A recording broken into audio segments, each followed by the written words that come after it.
വെറുതെ പറയല്ല കേട്ടോ, ശരിക്കും ഇത് വായിലിട്ട അലിഞ്ഞിറങ്ങും. ഉണ്ടാക്കാനാണെങ്കിൽ വളരെ കുറച്ച് സമയവും അതുപോലെ തന്നെ കുറച്ച് ചേരുവകളും മാത്രമേ വേണ്ടുള്ളൂ. പഴുത്ത് കറുത്ത് തുടങ്ങിയ പഴം കൊണ്ട് വളരെ ഈസി ആയിട്ട് തയ്യാറാക്കി എടുക്കാൻ വേണ്ടി പറ്റുന്ന ഒരു പലഹാരമാണ്. അതിനായിട്ട് ഞാനിവിടെ 1/2 കിലോളം പഴുത്ത് നല്ല കറുത്ത് തുടങ്ങിയിട്ടുള്ള പഴം കേട്ടോ.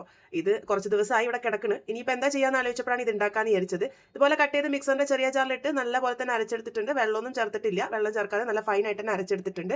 ഒരു പാൻ അടുപ്പിൽ വെക്കാം, അതിലേക്ക് 1 ടേബിൾ സ്പൂൺ നെയ്യ് ഒഴിച്ച് കൊടുത്തിട്ടുണ്ട്. ഈ ഒരു നെയ്യിലേക്ക് നമ്മൾ അരച്ച് വെച്ചിരിക്കുന്ന പഴം മുഴുവനായിട്ടും തന്നെ ഒഴിച്ചു കൊടുക്കാം.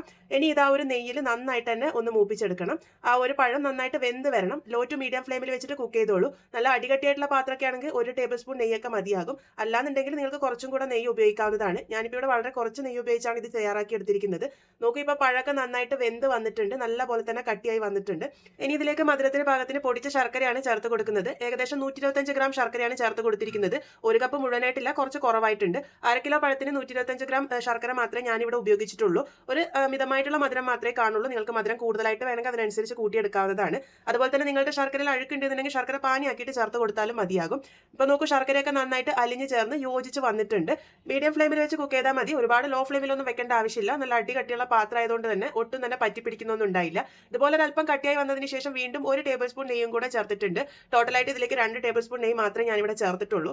വീണ്ടും നന്നായിട്ട് തന്നെ ഒന്ന് മിക്സ് ചെയ്തെടുക്കാം. നമ്മളിപ്പോൾ ഉണ്ടാക്കാൻ പോകുന്നത് എന്താണെന്ന് നിങ്ങൾക്ക് പിടിയിട്ടില്ലേ? നമ്മൾ ഹൽവ ഉണ്ടാക്കാനാണ് പോകുന്നത്. അതും പഴം ഉപയോഗിച്ചുള്ള നല്ല ടേസ്റ്റി ആയിട്ടുള്ള ഹെൽത്തി ആയിട്ടുള്ള ഹൽവ.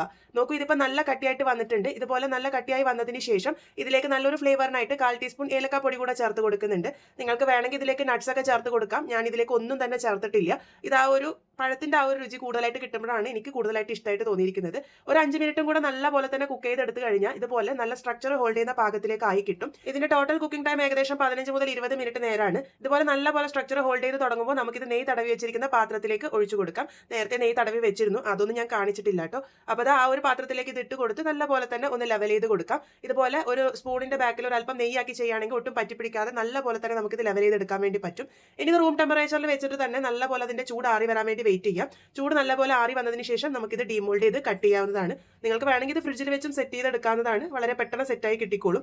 ഇനി നമുക്ക് ഇഷ്ടമുള്ള ഷേപ്പിലേക്ക് കട്ട് ചെയ്തെടുക്കാം. കട്ട് ചെയ്യുന്ന കത്തിയിൽ ഒരല്പം നെയ്യാക്കുകയാണെങ്കിൽ ഒട്ടും തന്നെ പറ്റിപ്പിടിക്കാതെ നമുക്കിത് മുറിച്ചെടുക്കാൻ വേണ്ടി പറ്റും.